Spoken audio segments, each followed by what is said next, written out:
Assalamualaikum warahmatullahi wabarakatuh. Saya Nurul Purnomo. Saya merupakan salah satu dosen pada program studi peternakan Fakultas Sains dan Teknologi Universitas Muhammadiyah Sidenreng Rapang. Pada kesempatan ini saya akan mempresentasikan mengenai salah satu mata kuliah wajib pada program studi peternakan, yaitu ilmu genetika ternak dengan kode mata kuliah MKK 5322013. Mata kuliah ini merupakan salah satu mata kuliah pada rumpun ilmu pemuliaan ternak dengan bobot 2 SKS. Saya mengampu mata kuliah ini karena pada tesis saya, pada penelitian S2 saya, itu mengkaji mengenai keragaman genetik pada ternak sapi Bali maupun sapi Bali persilangan dengan riwayat kelahiran tunggal dan kembar, baik pada induk maupun pada anaknya, sehingga saya punya pengalaman mengenai ilmu genetika pada ternak sapi. Kemudian penelitian lanjutan saya itu juga mengenai genetika molekuler, itu aplikasi genetika pada autentikasi halal produk olahan hasil ternak. Ini merupakan salah satu materi yang saya sajikan pada perkuliahan ini. Capaian pembelajaran mata kuliah ilmu genetika ternak itu yang pertama, mahasiswa mampu menjelaskan materi genetik, mekanisme pewarisan materi genetik, kemudian ekspresi gen dan pewarisan sifat. Kemudian yang kedua, mahasiswa mampu menganalisa perubahan susunan genetik, populasi gen, dan pembuatan materi genetik. Dan yang terakhir, mahasiswa mampu mencontohkan aplikasi bioteknologi molekuler pada bidang peternakan. Untuk mewujudkan capaian pembelajaran mata kuliah di atas, maka disusun materi pembelajaran sebagai berikut. Yang pertama, sejarah pewarisan sifat, genotip dan fenotip. Kedua, biologi sel. Ketiga, pembelahan sel, gametogenesis dan fertilisasi. Yang keempat, mendelisme. Yang kelima, ekspresi gen. Yang keenam, hibrida. Yang ketujuh, pautan kelamin. Kedelapan, gen terangkai dan pindah silang. Kesembilan, perubahan susunan genetik. Kesepuluh, genetika populasi. 11, pembobotan materi genetik, dan ke-12, genetika molekuler. Dalam memfasilitasi kegiatan pembelajaran ilmu genetika ternak, saya menggunakan metode blended learning, yaitu gabungan antara perkuliahan luring dan daring dengan menerapkan pendekatan delivery, interaktif, dan assessment atau DIA. Delivery yaitu pembelajaran yang dilakukan dengan metode ceramah atau presentasi. Kemudian pada metode ini terutama saya terapkan pada pertemuan terakhir, di mana pada pertemuan terakhir itu merupakan materi yang berhubungan dengan hasil-hasil penelitian terbaru saya, sehingga tidak menimbulkan kesalahan interpretasi oleh. Kemudian interaktif yaitu metode pembelajaran yang mengarahkan mahasiswa lebih aktif dalam proses pembelajaran. Di sini mahasiswa diberi tugas membuat makalah dan mempresentasikannya. Kemudian mahasiswa yang lain akan memberikan tanggapan, pertanyaan, atau sanggahan terhadap materi yang dipresentasikan oleh presenter tadi. Kemudian setelah itu mahasiswa presenter akan memberikan jawaban atau tanggapan atau sanggahan terhadap argumen dari mahasiswa peserta. Kemudian untuk assessment, yaitu kegiatan mengevaluasi hasil pembelajaran, itu dilakukan pada tiap akhir pertemuan. Dalam evaluasi ada tugas dan kuis. Pada pertengahan dan akhir semester dilakukan ujian tengah semester dan ujian akhir semester. Untuk penilaian, saya melakukan berdasarkan kehadiran, keaktifan, tugas, ujian tengah semester, dan ujian akhir semester dengan persentase.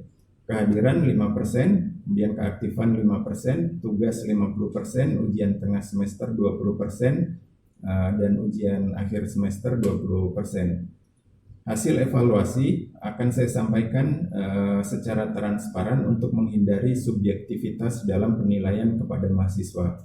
Mahasiswa yang mendapat nilai kurang baik, saya beri kesempatan untuk melakukan perbaikan nilai 1 kali. Adapun proses pembelajaran yang saya lakukan dapat dilihat pada video berikut ini.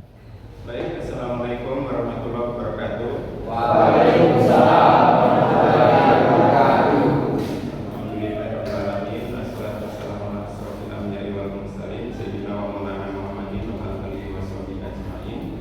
Puji syukur kehadirat Allah Subhanahu wa taala yang memberi kita kesempatan sehingga pada hari ini kita bisa kembali melakukan perkuliahan, dan ini merupakan perkuliahan kita yang terakhir atau pertemuan ke-15. Materi kita itu mengenai genetika molekuler. Dalam hal ini aplikasinya untuk autentikasi halal produk olahan hasil ternak. Sebelum saya masuk ke materi ini, terlebih dahulu kita mengingat kembali materi pertemuan ke-14 kita mengenai pembobotan genetik. Masih ada yang bisa menjelaskan bagaimana cara menentukan bobot genetik dari contoh soal ini? Saya Pak. Ya, silakan. Menentukan titik tengahnya dengan cara menghitung rata-rata dari nilai tertinggi dan terendah, yaitu 515,66 tambah 457,90 per 2 sama dengan 486,87. Jadi titik tengahnya adalah 486,78. Kemudian menghitung selisih masing-masing genetik dengan nilai tengahnya. Ya, oke, sudah jawabannya sudah benar. Jadi saya anggap sudah adik-adik sudah paham dan masih ingat materi tersebut. Kira-kira berapa bobot genetik masing-masing untuk genetik ini? Yang besar, yang besar, yang besar, yang kecil, dan yang kecil, yang kecil. Ya, silakan. Baik, Assalamualaikum warahmatullahi wabarakatuh. Waalaikumsalam warahmatullahi wabarakatuh. Perkenalkan, nama saya Stansen.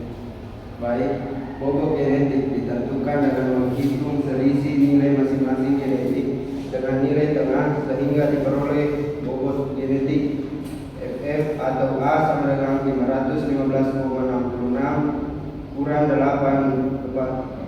486,76 sama dengan 28,88. FF atau D sama dengan 504,00 dikurang 486,78 sama dengan 17,22. FF atau minus A sama dengan 457,90 dikurang 486,78 sama dengan minus 28,88. Terima kasih.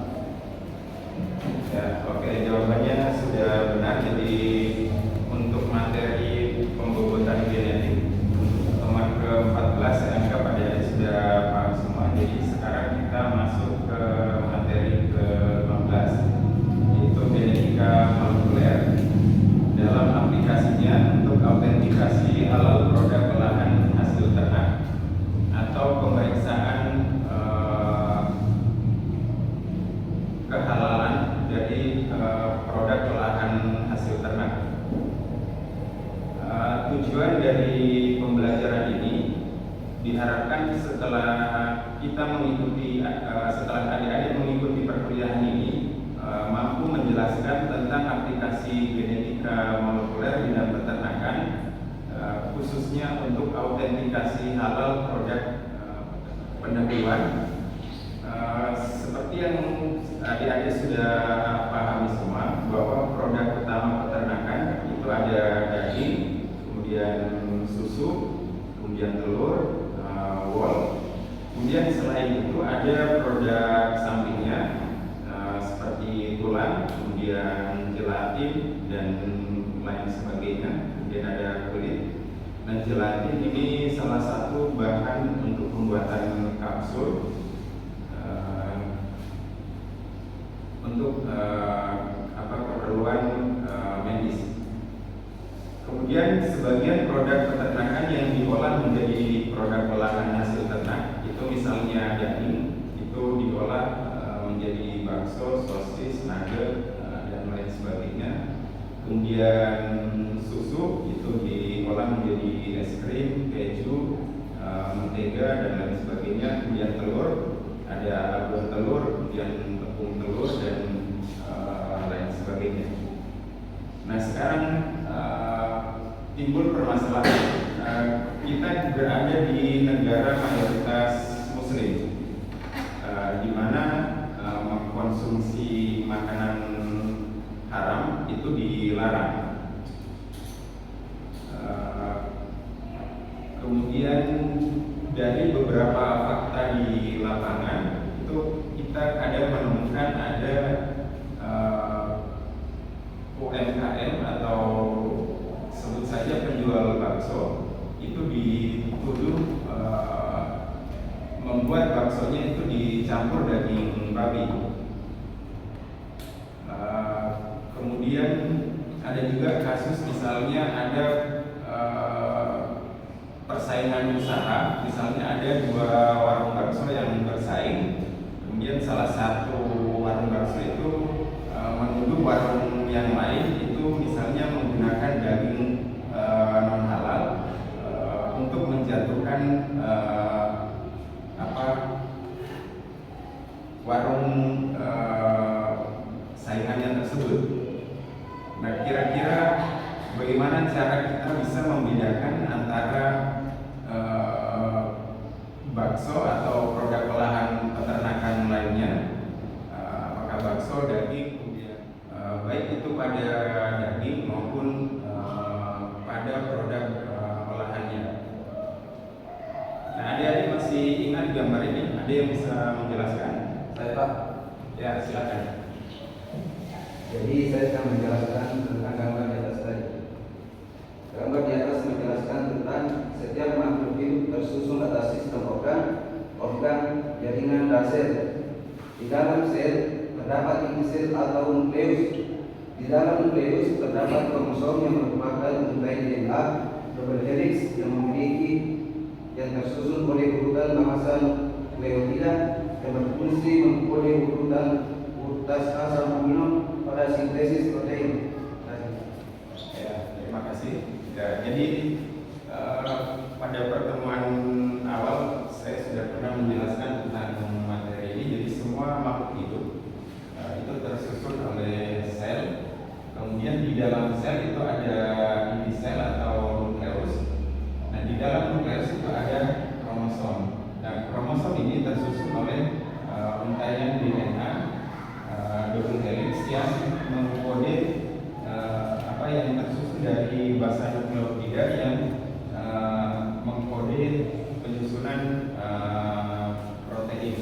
Jadi basa nukleotida inilah yang mengkode asam amino apa, kemudian nanti urutannya bagaimana pada saat penyusunan protein. Dan kemudian selain DNA itu selain berada di dalam kromosom ini, itu juga terdapat di dalam mitokondria. Namanya DNA mitokondria. Tetapi ada perbedaan dengan DNA pada kromosom ini. Kalau di kromosom itu pada saat gametogenesis itu kromosom akan terbelah, kemudian pada saat fertilisasi itu akan terjadi penyatuan antara kromosom X dan Y atau antara sperma dengan sel telur, sehingga nanti kromosom itu merupakan perpaduan antara genetik dari tetua jantan dan tetua betina. Nah, sedangkan pada DNA mitokondria ini itu hanya berasal dari induk. Jadi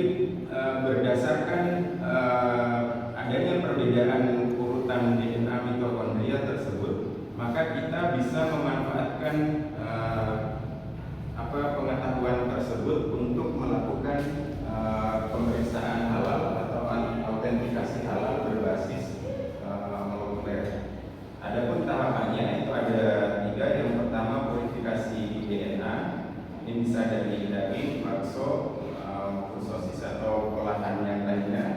Kemudian setelah kita peroleh DNA, kita lakukan amplifikasi DNA menggunakan marker spesifik. Nah, inilah nanti yang akan menrease.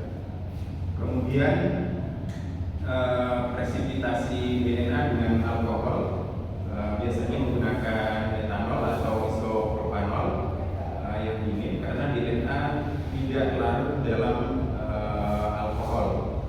Maka untuk mengumpul atau menjadi pelet bila di sentrifugasi. Kemudian pemurnian dengan mengulang metode yang sama, kemudian dilarutkan dengan air atau buffer, dan kemudian untuk ekstraksi DNA sendiri itu banyak kit komersial. Ini ada dari reagen, kemudian ada dari termosentrifuge, kemudian ada dari genetik, ada dari gen. Kemudian untuk isolasi DNA sama seperti tadi. Nah, ini hasil ekstraksi DNA yang saya lakukan pada sampel daging sapi dengan berbagai perlakuan. Ada yang sampel segar, kemudian ada sampel saya kering beku menggunakan freeze dry, kemudian ada yang saya keringkan menggunakan oven. Kemudian selain metode perlakuan pengeringan atau kondisi sampel, juga saya kombinasi dengan jumlah sampel yang dibutuhkan. Nah, setelah saya lakukan ekstraksi DNA sesuai prosedur tadi, kemudian saya elektroforesis ini untuk mengetahui DNA-nya, maka diperoleh seperti ini. Jadi ini yang berwarna putih ini adalah DNA. Ya, ini hasil amplifikasi DNA dari bakso dan sosis. Ini hasil amplifikasi dari bakso itu, jadi berdasarkan hasil amplifikasinya ini kita bisa membedakan misalnya sampel A itu mengandung daging sapi, atau sampel bakso B itu mengandung daging babi. Itu bisa kita identifikasi berdasarkan adanya pita-pita ini. Jadi misalnya ini pada gambar 1, ini merupakan hasil amplifikasi pada DNA daging sapi. Jadi setelah kita ekstraksi DNA dari daging sapi, kemudian kita amplifikasi, dan hasilnya itu berada di sini. Jadi panjangnya itu 274 base pair. Kemudian yang kedua, ini adalah daging kuda. Jadi panjangnya untuk DNA daging kuda itu 439 base pair. Kemudian yang ketiga, ini adalah daging ayam. Jadi untuk daging ayam itu panjangnya 227 base pair. Kemudian yang keempat, ini adalah daging babi. Itu panjangnya 398 base pair. Jadi kalau kita misalnya menemukan ada kasus, misalnya warung A dituduh menggunakan daging babi untuk pembuatan baksonya, maka kita bisa melakukan pengecekan apakah benar menggunakan daging babi atau tidak. Jadi dengan adanya metode ini kita bisa melindungi konsumen dari makanan yang haram. Kemudian kalau misalnya isu tersebut ditujukan untuk menjatuhkan warung bakso A, maka kita bisa melindungi warung bakso A tersebut dari fitnah. Demikian juga ini pada sosis. Untuk yang pertama ini sosis sapi, kemudian yang kedua ini sosis ayam, kemudian yang ketiga ini sosis babi. Jadi kita bisa mengidentifikasi, misalnya ada satu merek sosis yang diduga menggunakan babi, maka kita bisa melakukan pengecekan menggunakan metode ini. Ya. Untuk materi hari ini itu sampai di sini.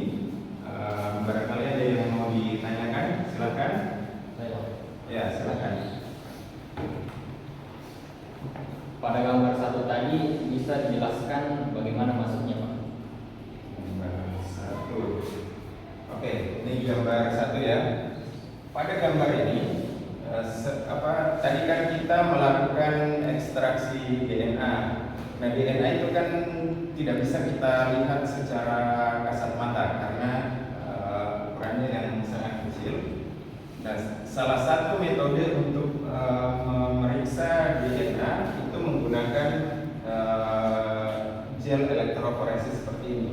Jadi menggunakan agaros, kemudian itu kita buat di situ ada tempat untuk menaruh DNA-nya, namanya well atau sumur. Kemudian nanti setelah gel agarosnya ini jadi, kita masukkan DNA-nya ke sumur. Kemudian supaya DNA ini bisa terlihat, itu kita tambahkan namanya ethidium bromida. Nah, ethidium bromida itu dia akan berikatan dengan DNA. Kemudian dia mempunyai sifat memendar. Jadi ethidium bromida itu nanti berikatan dengan DNA. Kemudian pada saat kita periksa di bawah gel dokumentasi, itu akan memendarkan cahaya. Jadi yang ada putih-putihnya ini itu berarti DNA, sama dengan ini. Ini merupakan marker DNA. Jadi ada panjangnya mulai dari 100 Bester, 200, 300, 400, 500 dan seterusnya. Nah, itu bisa masih ada yang lain? Ya, silakan. Pada gambar 2 dan 3, kenapa bisa berbeda-beda antara DNA sapi, kuda, babi, ayam, dan itik seperti itu, Pak? Ya, baik. Gambar 2 dan 3. Saya jelaskan dulu gambar 2. Prinsipnya gambar 2 dan 3 itu sama. Jadi tadi setelah kita mendapatkan DNA, kita amplifikasi atau kita gandakan. Nah, pada saat amplifikasi itu kita menggunakan marker yang spesifik. Jadi pada saat kita elektroforesis, kita beri aliran listrik. DNA itu kan kalau diberi aliran listrik, dia akan bergerak dari kutub negatif ke kutub positif. Nah, karena panjangnya berbeda-beda, maka kecepatannya pada saat dia bergerak di gel agaros itu juga berbeda-beda.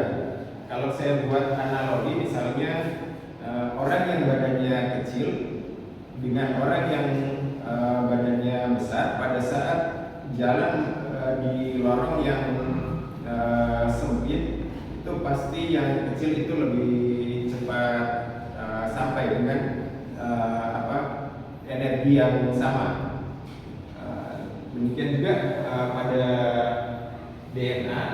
Nah, DNA yang pendek itu bergerak lebih cepat sehingga posisinya itu berada lebih jauh dari kutub negatif. Sedangkan yang lebih besar itu berada lebih dekat dengan kutub negatif. Nah, setelah dengan adanya perbedaan itu bisa membantu kita untuk mengidentifikasi mana DNA sapi, mana DNA kuda, mana DNA babi, atau mana DNA ayam, mana DNA itik, berdasarkan panjang masing-masing DNA ini hasil aktif. Oke, jadi untuk materi hari ini sampai di situ. Kemudian seperti biasa, untuk evaluasi silakan scan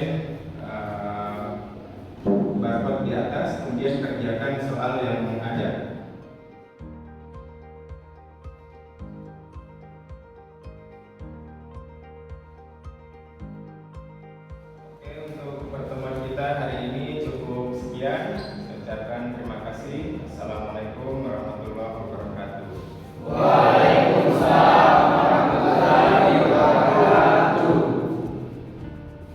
Demikianlah proses pembelajaran yang saya lakukan secara luring. Semoga dapat menjadi gambaran proses pengajaran yang saya lakukan pada mata kuliah Ilmu Genetika Ternak, Prodi Peternakan, Fakultas Sains dan Teknologi Universitas Muhammadiyah Sidendeng Rapang. Mendidik dengan baik adalah cara memanusiakan manusia. Terus belajar, berkarya, dan berinovasi adalah cara menjadi manusia. Beribadah adalah cara menjaga kita tetap menjadi manusia. Demikian, wassalamualaikum warahmatullahi wabarakatuh.